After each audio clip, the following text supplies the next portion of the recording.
Spoilers are coming! Seven Blessings, and hello, I'm Jon Snow. And I'm Cersei Lannister. And you're watching GOTV. Coming up this week, ice and fire collide as Jon and Daenerys meet for the very first time. Sir Jorah gets his rocks off, thanks to Sam in the Citadel.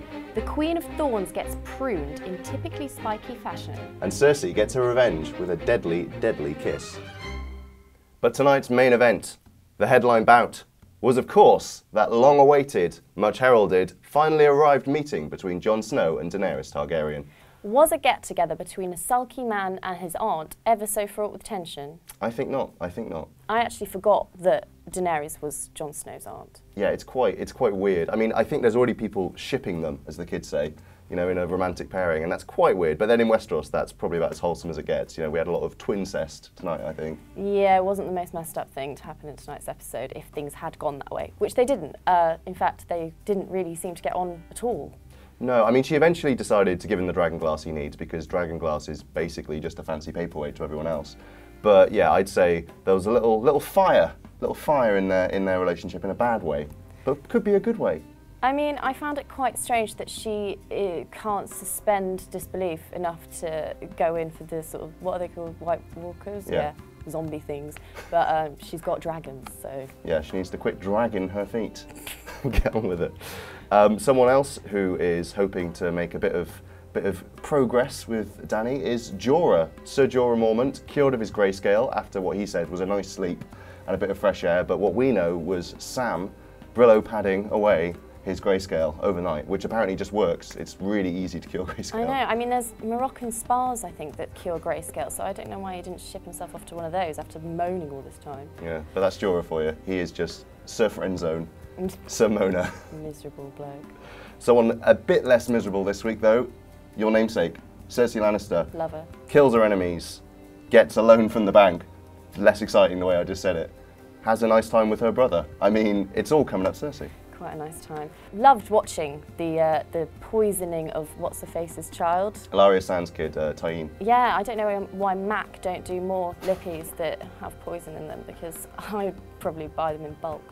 Yeah, and even though it didn't quite match her skin tone, I think the effect in of itself was worth it. Pigmentation, 5 out of 10, but, you know, killing power. Solid 9. 10, 11. We'll see how it goes. And of course, it wasn't the only weird surprise we got this week.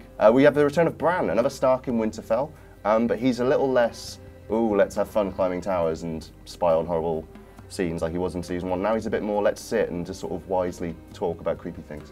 Yeah, so he meets up with Sansa, and obviously she's buzzing to see him, but he's just like, sorry for all that stuff that happened to you, referring to her rape 2 series ago, I think it was. Yeah. Odd thing to bring up for a brother. Yeah, but look, he's now just apparently going to sit by a tree and just think about things, so maybe we won't see too much of him. Boring Bran. Someone else we're sadly not going to see much of, though. The Queen of Thorns, Olenna Tyrell herself, is dead. Jaime Lannister gave her some poison after sacking Highgarden, and she's gone. I'm very sad. I'm wearing Tyrell clothes in her honour. She was fab. It's a shame to see her go. But she did say the C word, which was quite entertaining to watch Diana Rigg. That was. I am sad to see her go, though. She was always a supplier of the best bon mot in Game of Thrones, but she dropped a few word bombs, as it were, on her way out, revealed to Jaime that she's the reason Joffrey's in the dirt, and I think she went out how she lived, cooking fools and fooling idiots. Total badass. Total badass. May she rest in peace. Goodbye. So, what can we expect next week? We've had a sneak peek and we've got 3 questions. Will Dany finally go full dragon and actually win a battle? Will Brienne face a new foe? And what does Littlefinger have planned for Sansa and the North?